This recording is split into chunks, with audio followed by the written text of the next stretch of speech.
Eu lembro de uma vez, meus amigos, que eu estava numa reunião espiritual, isso já faz muitos anos, sabe? E aí tinha um espírito incorporado num médium, e a gente era num grupo assim de pessoas, esse espírito era um médico espiritual, né?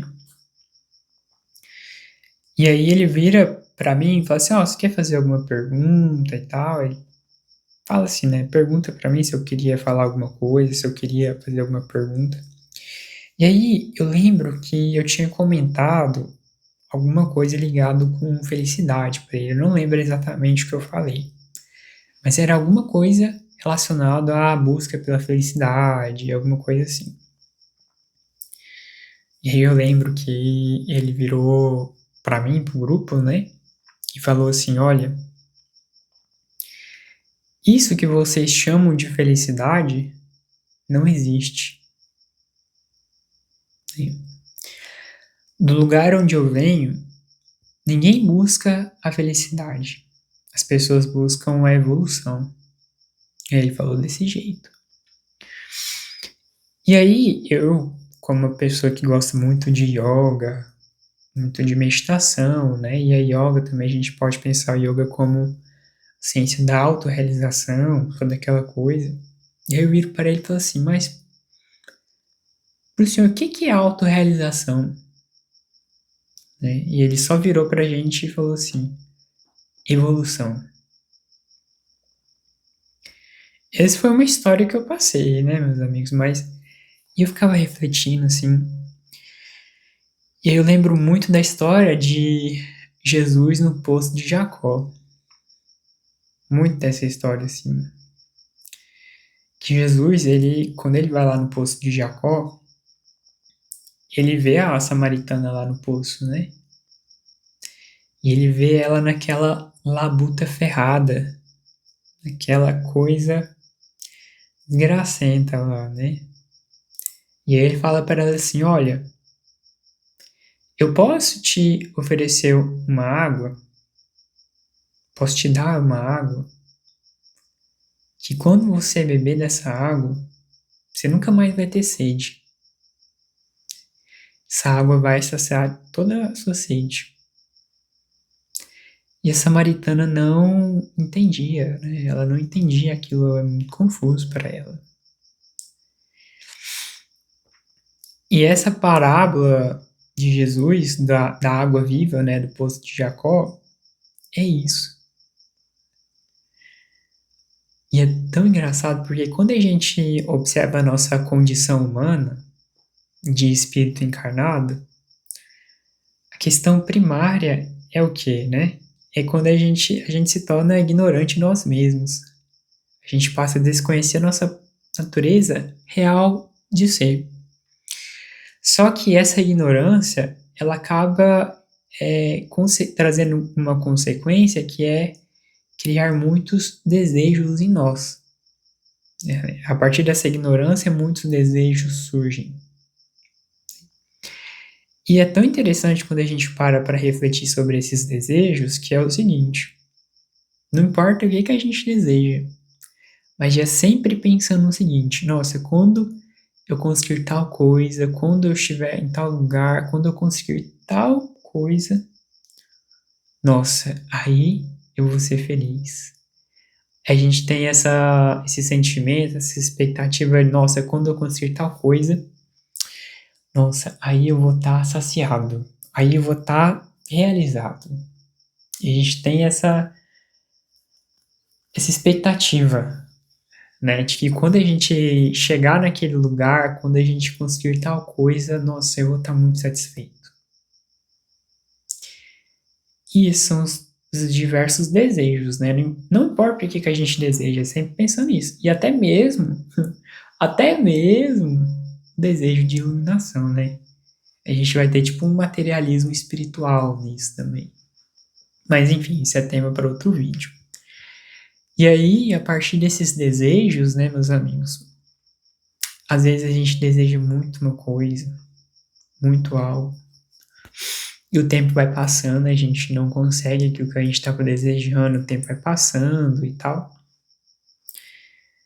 E aquilo nunca acontece. E acontece que a gente é jogado pro futuro. A gente passa a ter muita ansiedade, né? Essa coisa de viver o futuro antecipadamente. Se a gente deseja muito algo e uma outra pessoa consegue aquilo que a gente estava desejando, então a gente passa a sentir inveja daquela pessoa. Se a gente deseja muito algo e a gente consegue aquilo que a gente estava desejando, então a gente passa a sentir muito apego. Esse apego é: eu não posso perder isso, né? Perder isso é como se eu estivesse perdendo a própria felicidade. Então é uma tensão constante, é uma tensão constante. E além disso, vem muito ciúme e medo. O ciúme é como eu tenho que proteger isso que eu consegui, eu não posso perder. E o medo é o medo de perder aquilo que você conseguiu, né? Perder isso é perder a própria felicidade. Então existe um medo constante ali, a tensão constante.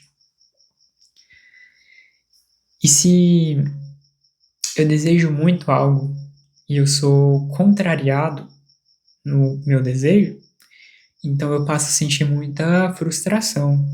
Essa frustração ela gera muita raiva, ela gera cólera, né? Que a gente fala. E assim vai. É uma grande árvore ali que tem suas raízes na nossa ignorância daquilo que a gente é, que surgem muitos desejos, surgem as paixões e desejos nesse sentido, né? E assim há de infinito. E aí a gente reflete, a gente pensa tudo isso e fala assim: caramba, velho, onde que eu tô? O que é tudo isso? E é uma coisa tão comum, né? Hoje em dia a gente olha para a nossa vida e dependendo da situação onde a gente se encontra, essa situação interna, a gente não entende nada, né? E a gente fica assim: cara, parece que eu faço tanta coisa, mas não tá me trazendo satisfação, não tá trazendo essa realização interna, esse tesão interno, assim, pela vida. Aquela coisa que você fala assim: nossa, parece que agora tá muito legal. E a gente não sente esse prazer pela vida normalmente, né? E isso, meus amigos, é uma coisa comum a todos, né? O rico, o pobre, todo mundo sente isso. O rico sente isso, o pobre sente isso, né?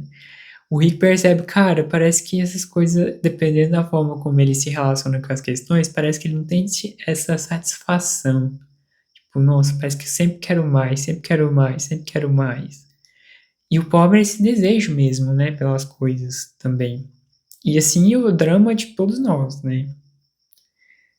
E as mais diversos graus possíveis entre o rico e o pobre que a gente tá ali. E isso faz a gente refletir e falar assim: cara, o que todos esses grandes mestres, eles querem nos ensinar, né? Eles querem nos trazer sobre o verdadeiro caminho da vida. Aquele caminho supremo que traz a realização suprema da vida. Lembro a própria Bhagavad Gita, né? O primeiro capítulo era o sofrimento de Arjuna. E aí o Krishna, ele observa todas as lamentações de Arjuna, né? Arjuna se lamentando, falando, toda aquela coisa.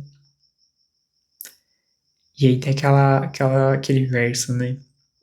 Sem falar nada, né? Krishna sorrindo, sorrindo. Desce da carruagem, sorrindo, né? Diante do sofrimento de Arjuna. E aí ele fala assim: ó, Arjuna. Aí então ele começa a falar para Arjuna. E a primeira coisa que ele fala para Arjuna, sorrindo, né? Ó, Arjuna, você não sabe quem você é. Se você soubesse, né, Arjuna, você não tava nessas lamentações. E aí quando a gente pensa na autorrealização que todos esses grandes mestres vêm para nos ensinar, seja Jesus, Krishna, Buda, Lao Tzu, o que é a autorrealização? É aquele indivíduo que se realizou na sua própria natureza. Ele se realizou naquilo em si mesmo.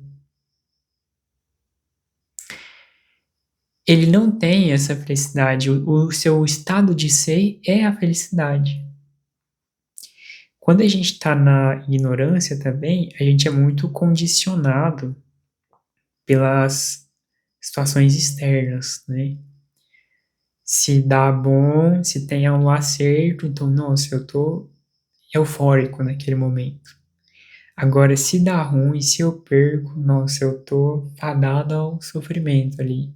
Então, as situações da vida que a gente não tem, praticamente todas que a gente não tem controle, elas afetam diretamente o nosso estado interno. Mas quando a gente faz esse movimento de olhar para nós mesmos, fazer todo um sadhana, toda uma prática, toda uma vivência, e que essa vivência revela a nossa real natureza, a gente vai perceber, cara, o que é essa coisa das dualidades da vida, né? O erro e o acerto, o bom e o feio, o bom e o ruim, o bonito e o feio, e a gente passa a se relacionar diferente com tudo isso, né? Então a gente passa a estar bem diante do erro e diante do acerto, diante do ganho, diante da perda. A gente é o mesmo, que a gente está. E aí tem várias passagens, né? Eu lembro uma passagem que eu gosto muito do Yogananda, né? Que ele, quando ele foge do mestre dele, né? E aí depois ele volta pro mestre dele e ele percebe que o mestre dele não tá bravo com ele. Ele acha estranho aquilo, aí ele fala assim, mestre, mas o senhor não tá bravo comigo, né? Eu fugi e tal, toda aquela coisa. Aí o mestre dele vira pra ele e fala assim, olha, a cólera, né, a raiva brota de desejos contrariados. Eu não tenho desejo nenhum em relação a vocês, né? Portanto, a sua ação não pode estar contrária aos meus desejos. Somente a sua felicidade me faz feliz, nesse sentido. Ou seja, a ação de uma pessoa, ela não estava contrária ao desejo daquele mestre. Portanto, o outro não podia contrariar ele. Portanto, ele estava bem, seja com o que o outro fizesse nesse sentido. E a gente vai perceber que os grandes problemas do mundo, nesse sentido, que às vezes causa em nós, não está no mundo. O problema do mundo está nos desejos que nós criamos em relação a como o mundo tem que ser. E que a gente é constantemente frustrado diante desses desejos. E isso a gente pode se estender essa perspectiva em relação a outras pessoas que a gente tem convívio também, né? Agora, se a gente tem essa observação em relação aos desejos, em relação a todas essas questões, a gente transcende isso, né? A gente passa a ter muito mais aceitação em relação a outra pessoa, em relação ao mundo, em relação a nós mesmos. E essa aceitação, ela traz uma tranquilidade enorme em nós, né? Isso é muito incrível. Isso é muito incrível. Isso não é nem um estado de autorrealização ainda, né? O estado de êxtase interno, o estado de samadhi, o estado de realmente de iluminação interna, né? O que é uma coisa fantástica, né? Eu vou falar que a nossa consciência é a própria bem-aventurança. Mas o quanto que a gente está disposto a ir atrás disso tudo, né? O quanto que a gente está disposto de escutar esses grandes mestres e de realmente, olha, eu vou beber essa água viva que Jesus ensinava. Só que esse beber a água viva que Jesus ensinava é vivenciar o que Jesus ensinava.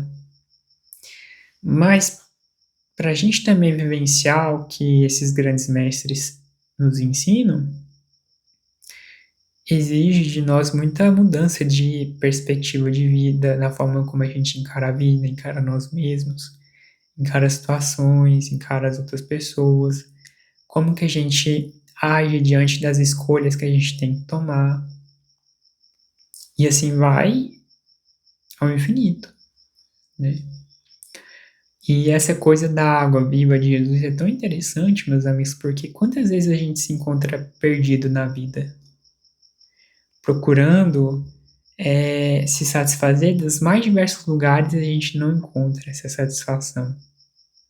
Isso é uma coisa que traz uma reflexão para nós. Onde que está essa satisfação real do ser? Né? E aí a gente pode pensar, nossa, todo mundo fala que está dentro, né? Todo mundo fala que está dentro da gente.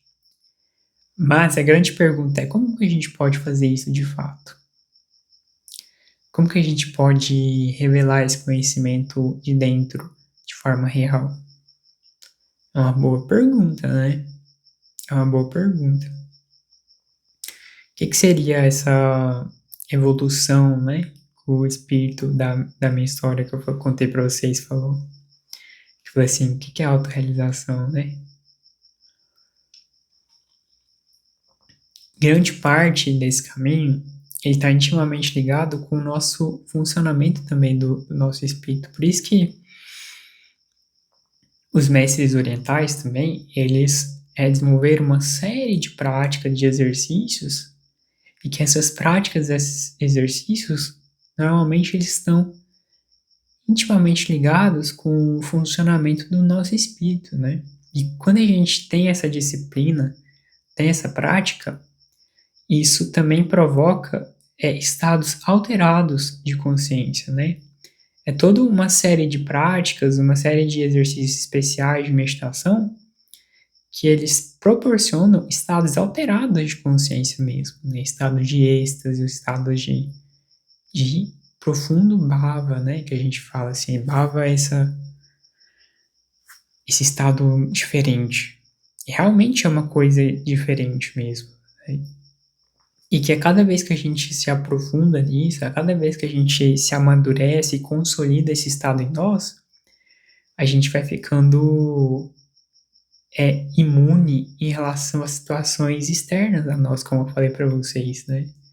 A gente passa a vibrar esse êxtase interno e a gente passa a ficar feliz com aquilo que a gente é.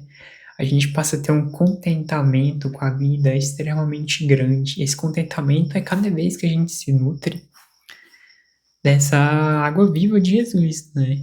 O qual eu falei para vocês. A gente vai se nutrindo, o nosso ser ele vai se amadurecendo assim nessa água, sabe?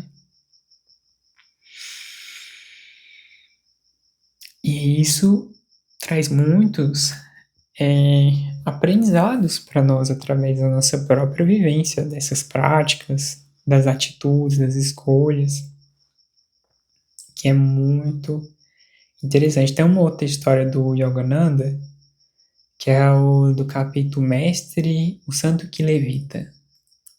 É o santo que levita, o Nagendra Net Badura, acho que é esse o nome dele. E ele era uma pessoa que ele tinha uma família, muitas posses, alguma coisa assim, e ele renuncia tudo. E aí naquele capítulo do Yogananda, até os discípulos dele falam assim, nossa, mas os discípulos dele honrando ele, né, louvando ele, falando que ele renunciou à riqueza da matéria para ensinar a eles a sabedoria espiritual. E ele fala assim para eles, vocês estão muito enganados, né? Eu renunciei meros, como é que fala a moeda lá da Índia? Eu renunciei meras moedas, ele fala o nome da moeda lá da Índia que eu esqueci agora, em prol de uma riqueza inimaginável. Inimaginável. E aí ele fala umas coisas muito bonitas lá, e ele fala assim, quem são os verdadeiros renunciadores? E essa coisa do paradoxo da renúncia é muito engraçado, é muito louco isso, é muito louco isso. O paradoxo da renúncia, né? Quem são os verdadeiros renunciadores? Porque assim, como eu falei para vocês, todo mundo busca a felicidade. E a gente, a partir dos nossos desejos, a gente vai depositar essa felicidade em vários diversos lugares. Mas que esses lugares, eles não vão trazer essa satisfação, essa felicidade real interna. né? E aonde que está essa felicidade real interna? Então, assim, esses mestres que renunciaram tudo isso em busca dessa real autorrealização, felicidade interna, encontraram isso, eles são extremamente mais ricos do que qualquer pessoa que busca, que deposita esse lugar dessa felicidade simplesmente nesses desejos que não trazem satisfação real. E aí ele fala assim, quem são os verdadeiros renunciadores?